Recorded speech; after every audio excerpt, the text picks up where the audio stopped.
Jouer comme une fille. Un balado sportif avec Guylaine Demers et Marc Durand.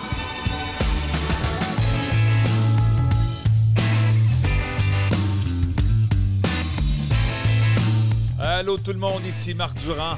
Merci d'être là.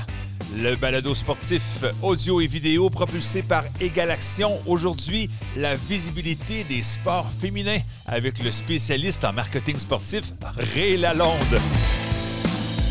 Alors, Ray Lalonde, Guylaine, c'est un spécialiste en marketing sportif, diplômé de Penn State, fondateur de Billion Sports, chroniqueur expert avec RDS et Cogeco. On l'entend tous les matins avec Paul Arcand, entre autres. Mais il a aussi été impliqué, entre autres, directeur, le titre exact, je ne sais pas, mais au niveau de la NBA en Europe.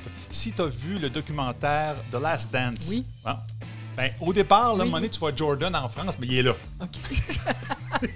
C'est un bon départ. Exactement. 10 ans avec le Canadien également, directeur marketing, président des Alouettes de Montréal. Bref, il connaît ça, le marketing sportif. C'est l'invité idéal pour nous. Jouer comme une fille, c'est spectaculaire, mais aussi, faut-il pouvoir le constater? Ray Lalonde, bonjour.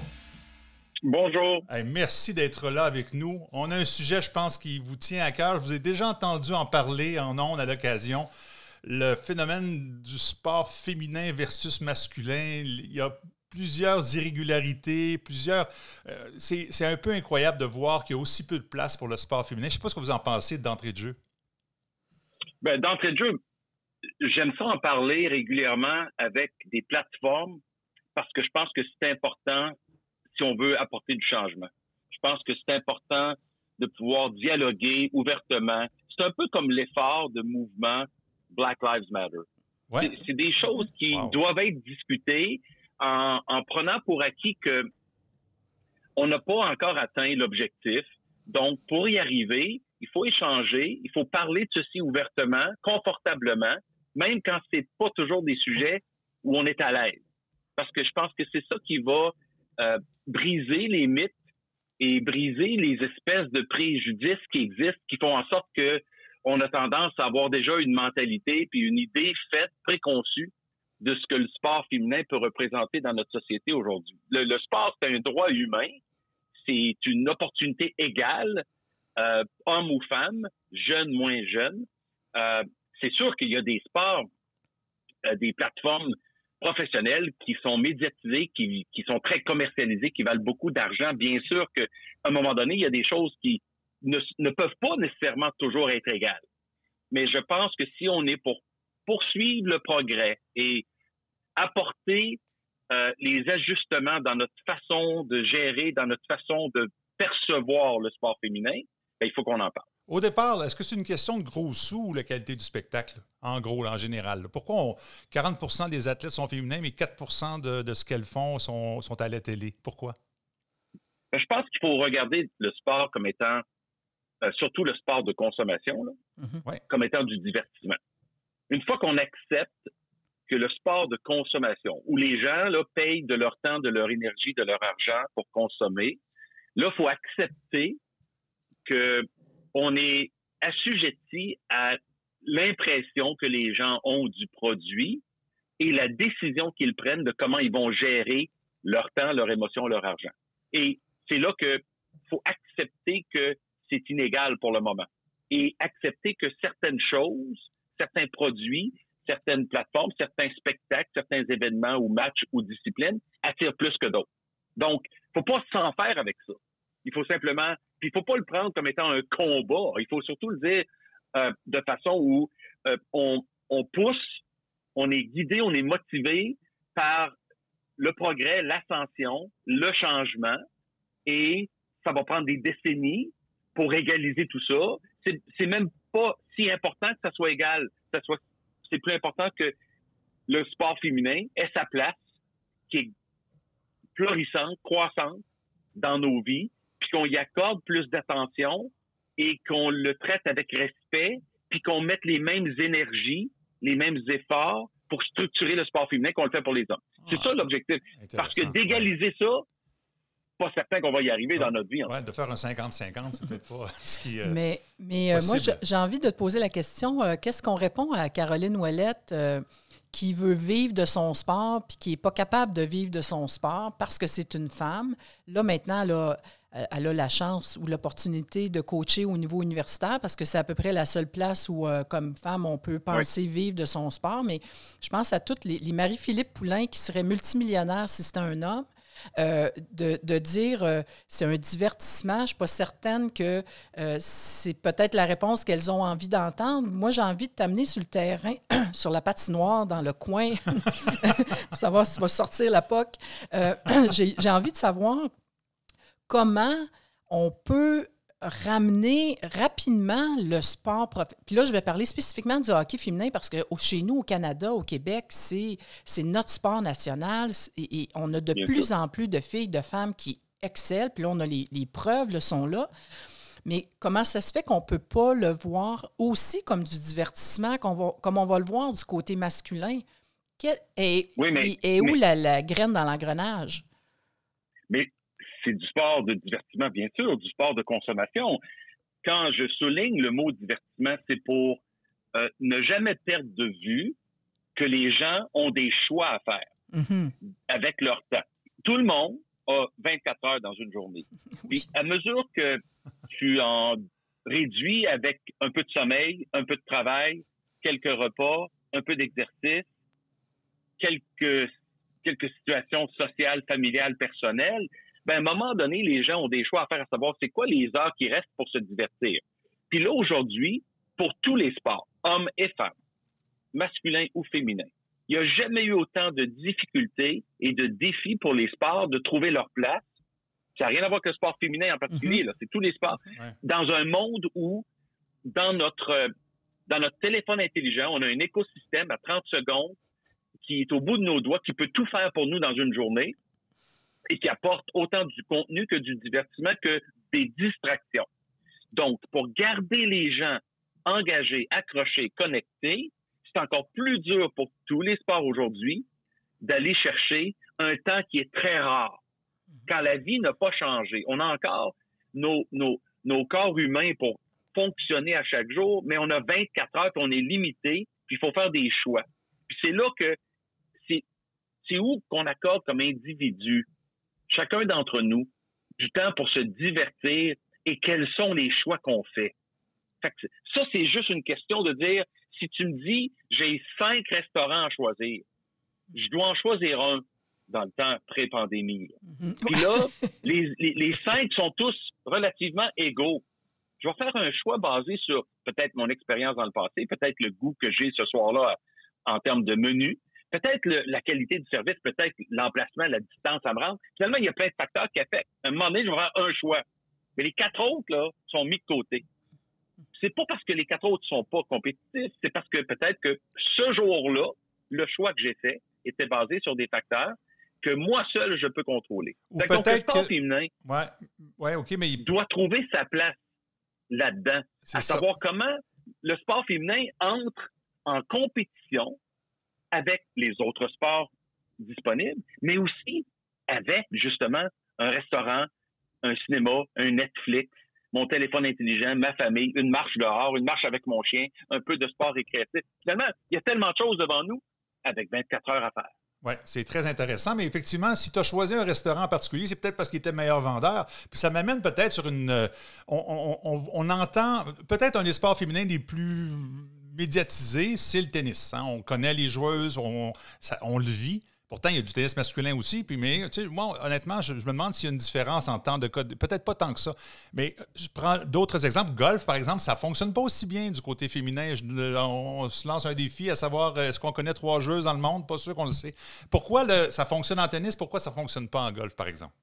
Bien, c'est une excellente question. La première chose à distinguer dans le sport, tout sport confondu, là, c'est sport individuel versus sport d'équipe. Ouais.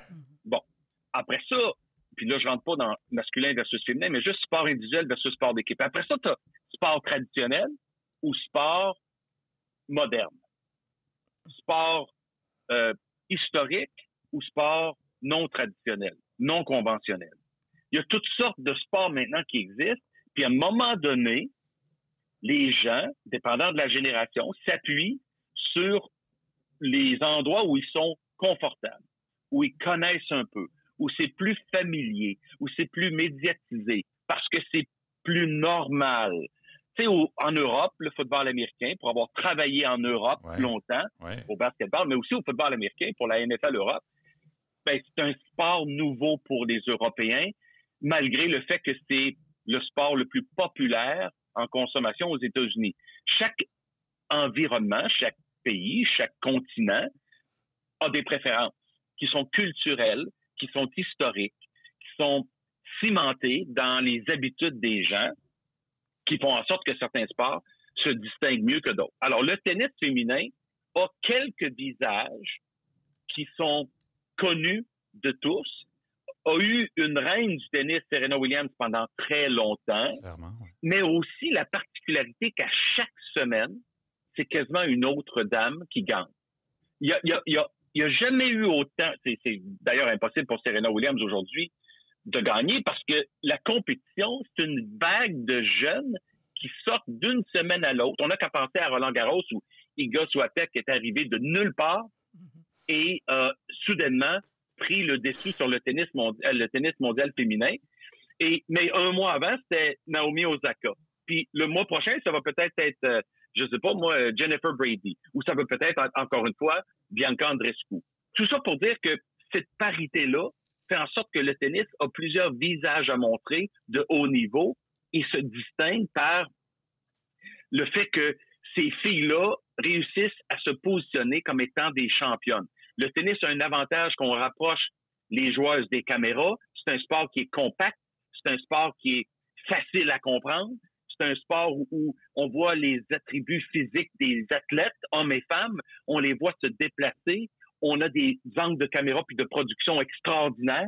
C'est un peu une qualité aussi dans le sport collectif du basketball versus d'autres sports. Ah, ça, c'est Parce que le golf féminin dans le monde entier n'a pas réussi encore à nous donner des vedettes, en tout cas en Amérique du Nord, parce que la plupart des filles au golf féminin sont d'origine coréenne. C'est ça.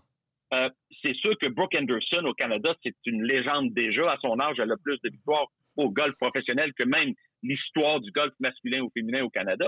Mais il n'y en a pas beaucoup de Brooke Henderson vis-à-vis ce qui existe en Asie. Par contre, ça prend parfois des vedettes. Peut-être que c'est ça aussi. Hein? Puis tu disais tantôt, en tennis, c'est le fun parce qu'il y a différentes gagnantes. Moi, j'ai toujours pensé le contraire. J'ai toujours pensé que ça prenait comme quelqu'un qui gagne tout le temps, qui fasse qu'on s'intéresse à un sport, comme Jordan, par exemple, comme Tiger Woods au golf. Ça nous prend un héros. Fait que s'il y en a 8, c'est c'est comme au tennis masculin. toujours les mêmes. Oui, exact. Alors, le tennis masculin, c'est exactement l'inverse du tennis féminin. Tu as 3 légendes, le Big Three, qui dominent totalement depuis 15 ans.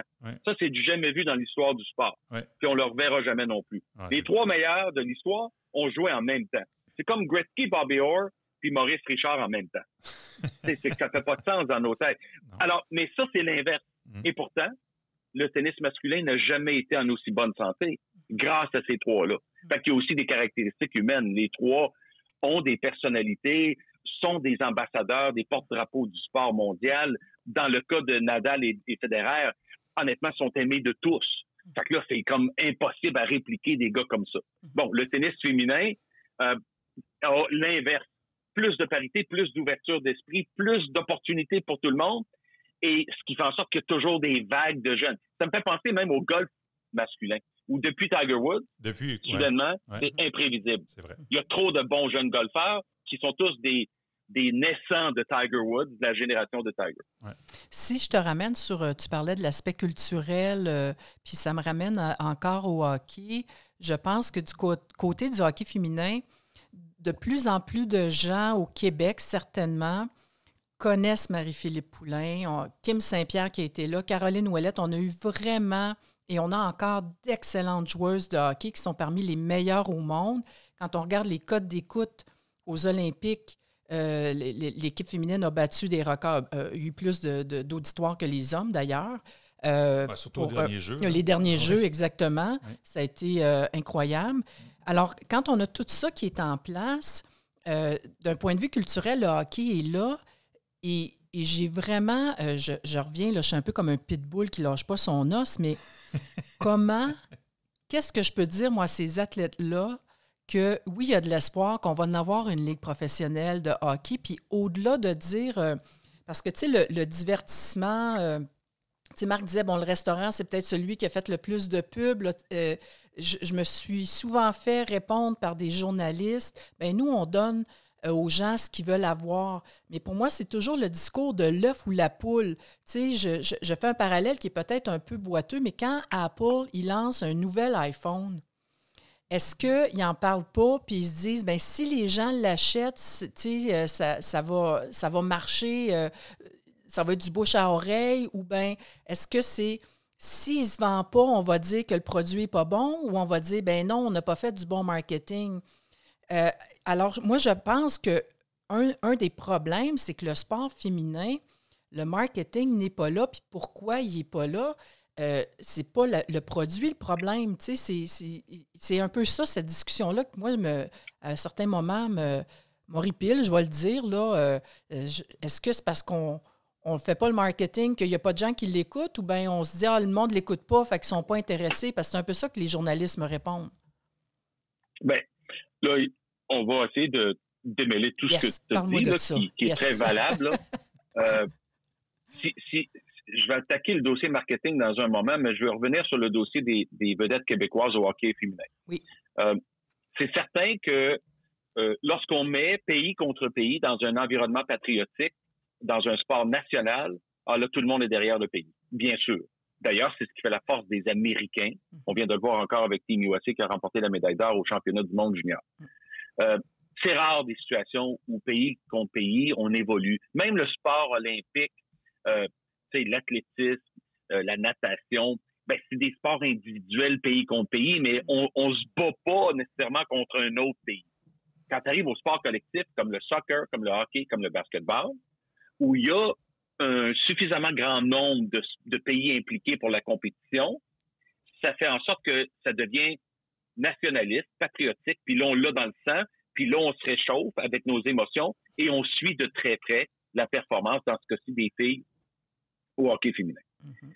Le problème des Olympiques, c'est que ça a lieu à tous les 4 ans. Fait que la plateforme n'est pas assez fréquente. Mm-hmm. On n'a qu'à regarder le succès des Sœurs du Four-la-Pointe, qui sont sorties des Jeux olympiques et puis qui avaient gagné un paquet de médailles, qui étaient des stars incontestées. Mm-hmm. On pense à Michael Kingsbury, que je connais bien, puis Michael, c'est le champion incontesté depuis 8-9 ans, des médailles d'or, des championnats du monde, tout ce que tu peux imaginer sur le ski acrobatique. Michael Kingsbury, c'est la légende mondiale. Oui. Le problème de Michael, c'est qu'il évolue par rapport à ce que j'ai dit un peu plus tôt dans la conversation, dans un sport non traditionnel. Mm-hmm. Ça, c'est pas... Tu te lèves pas le jour de Noël comme enfant en disant « je veux des skis acrobatiques ». Non. Tu te lèves pas non plus en disant à ton père que tu veux devenir un pilote de F1. Mm-hmm. Le problème du hockey féminin, c'est qu'on n'arrive jamais à exploiter, après les Jeux olympiques, le momentum acquis durant les Jeux.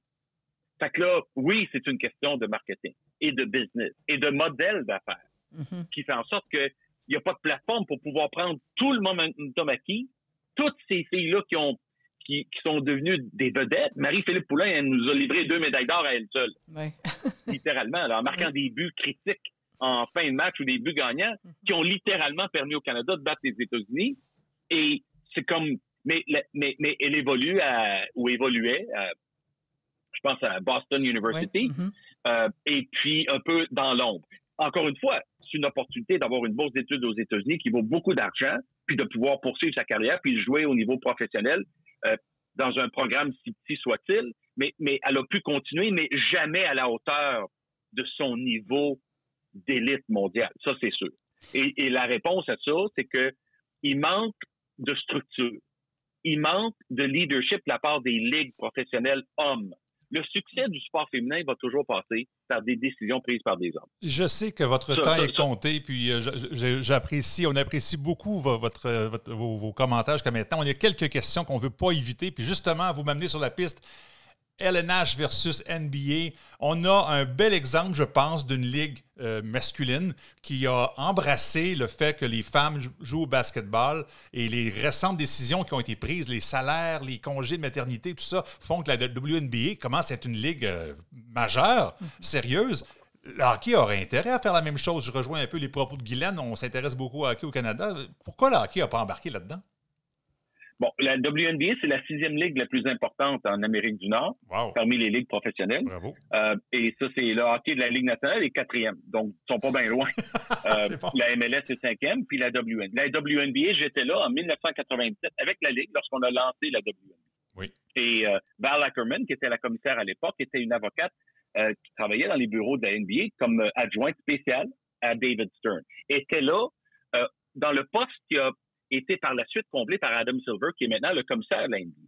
Alors, Val Ackerman, qui est maintenant commissaire de la conférence Big East au sport universitaire NCAA, c'est pas peu dire, là. Dans toute notre conversation d'aujourd'hui, faut pas oublier une chose, c'est qu'il y a eu énormément d'opportunités nouvelles depuis une dizaine d'années créées pour les femmes dans le sport, dans les prises de décision. Que ce soit Kim Ng avec les Marlins de Miami au baseball, que ce soit des Becky Hammon qui va être la première femme officiellement très bientôt à être entraîneur-chef d'une équipe professionnelle parmi les 4 grandes ligues avec les Spurs de San Antonio. Clairement. Peut-être pas avec cette équipe-là comme poste, mais ce que je veux dire par là, c'est qu'il faut pas perdre de vue que les femmes progressent. Et on s'en va dans la bonne direction. Et au niveau décisionnel, ça aussi, ça compte. Il y a des femmes propriétaires, il y a des femmes présidentes, il y a des femmes vice-présidentes dans des sports d'hommes. Ça, c'est important. C'est très important. Pour revenir à la WNBA, ce qu'il faut souligner, c'est que David Stern, lui, voulait, ça fait partie de son legs. C'est pour ça que c'était de loin le visionnaire de sport le plus extraordinaire de la planète depuis 50 ans. Parce que lui, la globalisation du sport, il l'a vu 20 ans avant les autres. Ce que Gary Bettman fait aujourd'hui, David Stern a vu ça dans sa soupe il y a 30 ans. Il travaillait pour lui. Ce que David Stern a fait, c'est qu'il a lancé la WNBA en disant aux équipes, vous allez payer la facture. Vous allez encourager le sport au féminin. On va mettre en place une infrastructure qui va permettre à des jeunes filles de grandir et rêver à faire du sport professionnel et possiblement aller dans le monde entier, représenter leur pays aussi. On va attirer les meilleures joueuses du monde, comme ils l'ont fait. Et aujourd'hui, la WNBA attire des audiences télé de 300, 400, 500 000 par match sur les grands réseaux américains, y compris ABC et ESPN. La WNBA a une saison dans une bulle, comme les garçons. Aucun problème. On paye les dépenses. La WNBA a des conditions de travail extraordinaires. Tu l'as souligné, Marc, un peu plus tôt. Là, on a pris soin de tous les bénéfices pour s'assurer qu'on avait les meilleures joueuses. Finalement, ce que je suis en train de dire, c'est que ça prend 25 ans à faire quelque chose comme ça. Une génération complète. La WNBA a perdu de l'argent à tous les ans. Littéralement. Des millions de dollars qui ont été engloutis. Mais qui a absorbé ça? David Stern, Adam Silver, la NBA et leurs équipes. Pourquoi? Parce qu'ils croient fondamentalement que ça fait partie de la mission de la NBA d'encourager le sport tout court, d'encourager la société et de redonner à la NBA. Fait que posez-vous pas de questions quand vous voulez savoir c'est qui mène le monde du sport. Il y a 3 lettres, NBA. Puis les autres suivent. Et je le dis avec toute objectivité. C'est parce qu'à chaque fois qu'on a un signe quelconque dans la vie, dans la société, le leader en avant de la parade, c'est toujours la NBA. Et la WNBA, c'est l'exemple que la NHL doit emprunter. Sortir le chéquier, payer pour la structure, mettre des gestionnaires professionnels, hommes, femmes de la NHL, en charge de la WNHL qu'ils devraient avoir. Dépenser l'argent, investir pendant 20 ans, mettre en place des villes capables d'accueillir dans les grands marchés nord-américains et avoir une ligue de 12 équipes qui est florissante et qui réussit à donner une chance aux femmes d'espérer poursuivre après leur université, après leur participation olympique, d'attirer les meilleures joueuses du monde, faire en sorte qu'il y ait plus que 2 pays qui sont compétitifs, à part le Canada et les États-Unis. Ça fait partie du mandat de la Ligue nationale. Ça n'arrivera pas dans les années de Gary Bettman. Parce que Gary Bettman, à mon avis, il est plus proche de la retraite que du début. C'est correct. Ça, mais ce que je veux dire, ça doit faire partie de la vision des propriétaires de la Ligue nationale. Très intéressant. Écoute, je voudrais juste finir avec une dernière question parce que dans mon engagement pour l'avancement du sport féminin, de plus en plus, on va parler des hommes comme alliés pour faire avancer la cause. Puis je pense qu'on ne peut pas s'en sortir si ce n'est pas le cas, parce que le sport est encore dirigé majoritairement par les hommes. Et j'aimerais juste entendre justement sur ce rôle-là, parce qu'on espère, marquez-moi, que ce n'est pas juste des femmes qui vont écouter notre balado, même si ça s'appelle « Jouer comme une fille », et que des hommes comme toi puissent peut-être parler à d'autres hommes et nous dire comment tu le vois, ce rôle-là, puis qu'est-ce qui fait que des hommes, à un moment donné, vont se lever puis ils vont prendre la parole pour le sport féminin? Bien, comme tu sais, honnêtement, dans la mesure que c'est possible pour moi, je rate jamais une occasion de parler de ce sujet-là. J'ai participé avec intérêt puis enthousiasme à cette conversation aujourd'hui à cause du sujet. Parce que des demandes de participation à des podcasts, des entrevues, j'en reçois régulièrement. Je les accepte pas tous parce que je veux pas non plus parler de choses qui me passionnent pas.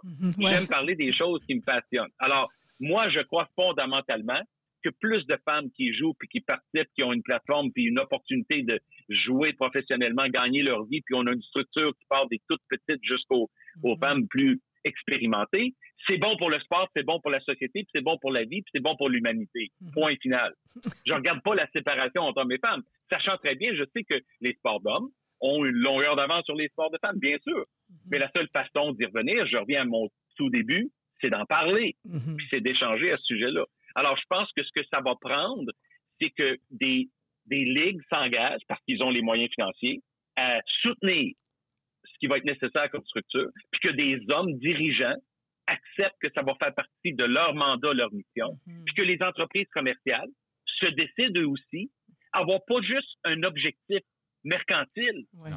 Ah, ben là, on investit là parce que c'est populaire, puis il y a de l'argent, puis il y a des audiences. Ben non, il faut qu'il y ait un objectif de société humanitaire. Il faut qu'il y ait un objectif de communauté pour développer. Il faut qu'ils investissent. Il ne faut pas juste faire des choses, dépenser de l'argent parce qu'on va en faire. Il faut dépenser de l'argent parce que c'est nécessaire de le faire.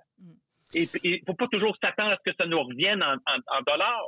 Il faut se rappeler que c'est ça, le leg de quelqu'un puis d'une entreprise, c'est de dire « j'y crois, on investit ». Point à la ligne. Faut pas toujours dire, ouais, mais ça va pas payer, on va pas vendre plus de produits, on va pas driver plus de trafic. Non, c'est pas la bonne raison, ça. Pas en 2020. Écoute, je pense que tu vas avoir la première étoile du match de ce soir.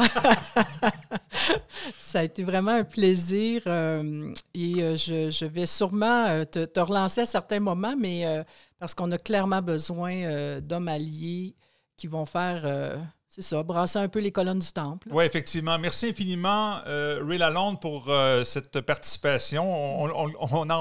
On est conscient que tu es très sollicité. Alors, un double merci pour cette participation. Naturellement, on peut continuer à te suivre sur RDS et également à Cogeco, entre autres au 98.5 avec Paul Arcan.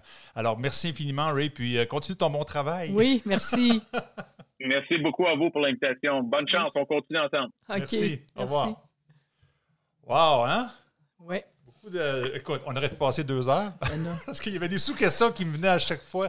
Et, écoute, j'ai pris une liste, c'est ça, une liste de questions. Puis tout à l'heure, avant qu'on commence hors onde, je disais à Marc, mais peut-être qu'on est pris ensemble pour les 5 prochaines années. Puis peut-être que ça finira. Notre dernier podcast de notre vie, ce sera peut-être parce qu'il y a 3 ligues professionnelles féminines qui sont en route et...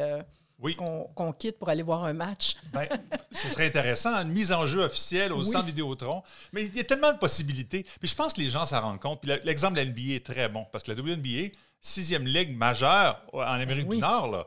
Donc, il y en a d'autres qui sont derrière, la Ligue américaine de hockey, whatever, nomme-les. Là. Ils ne sont pas là. C'est les femmes qui ont pris la place. Pourquoi pas hockey?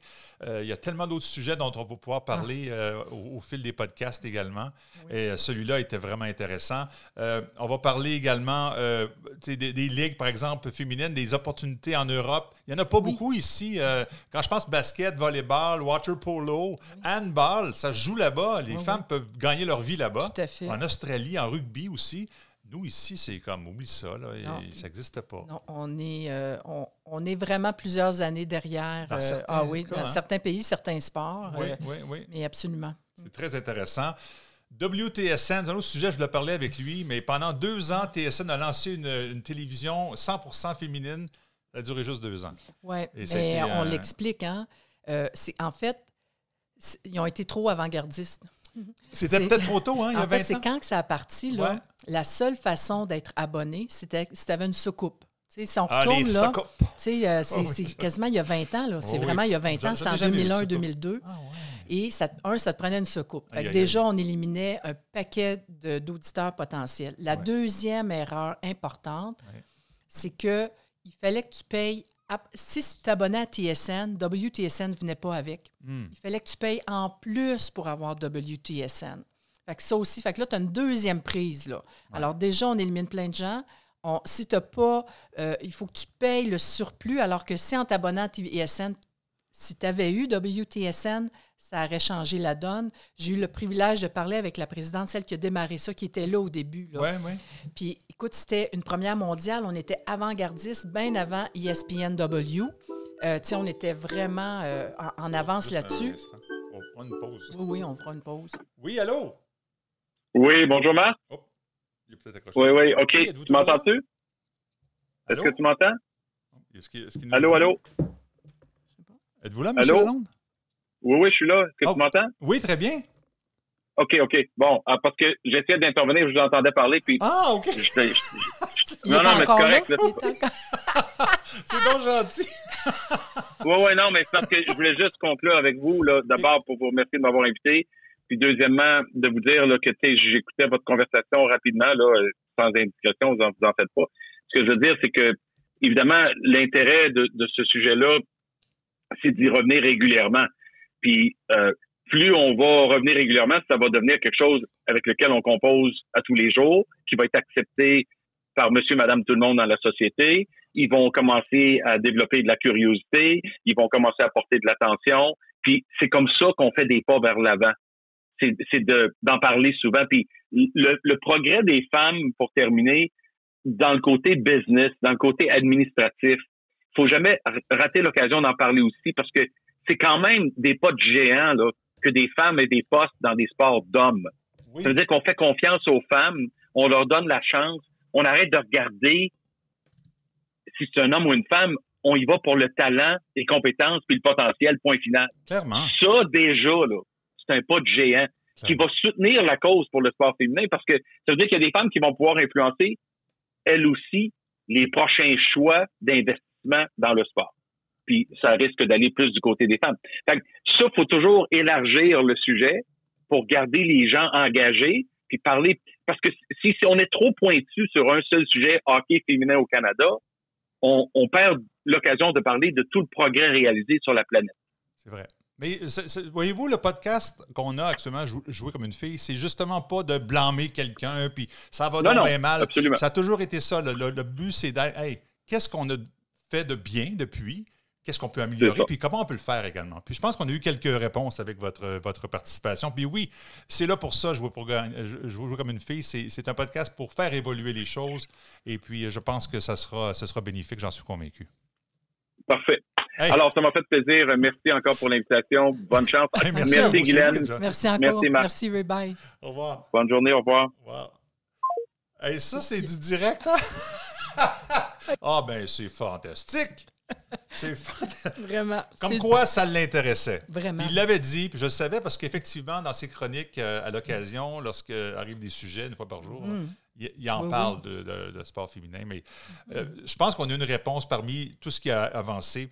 Ça vient aussi de l'intérieur. C'est pas nécessairement la faute des médias. Ah non, absolument. Parfois, c'est l'accès, c'est justement les images. C'est bien beau de dire, je vais parler aujourd'hui, je suis à la télé, je vais parler d'un match universitaire de basketball. Si j'ai pas d'image ou la qualité est médiocre, tout à fait. Ça vient un peu de l'intérieur aussi. Absolument. Puis d'ailleurs, ça va être un de nos sujets spécifiques, là, les médias. Et puis ça va être les médias au sens large. Oui, il y a les grands médias, mais maintenant, ce qu'on se rend compte, c'est qu'avec les réseaux sociaux, on n'a plus nécessairement besoin toujours des grands médias. Et de plus en plus d'athlètes féminines font leur autopromotion, puis ça marche. Elles vont en avoir des followers. C'est mieux en anglais qu'en français, c'est des suiveux, là, c'est pas très chic. Mais et elles ont compris que, ben non, ça va être, ça passe plus par Radio-Canada, RDS, TSN, là, c'est plus ça. Là. Puis en plus, c'est que la nouvelle génération, ils sont même plus à télé. Exactement. Ils sont complètement... Les opportunités sont là. Ah oui, tout à fait. Et puis, moi, je vois un bel avenir du côté médiatique. Puis, en sachant tout ça, en voyant les opportunités grandir, en parlant sans arrêt. Oui. Hein? Merci beaucoup, Guylaine Demers. Ça a été un plaisir encore une fois. Bien sûr, la balado est disponible partout. Si vous nous écoutez, c'est que vous l'avez trouvée. Mais sachez qu'elle est également vidéo. Alors, si vous nous écoutez sur Spotify, bien, sachez qu'elle est quelque part sur YouTube, sur Facebook également. Et partagez la bonne nouvelle. Bien sûr. Allez en paix.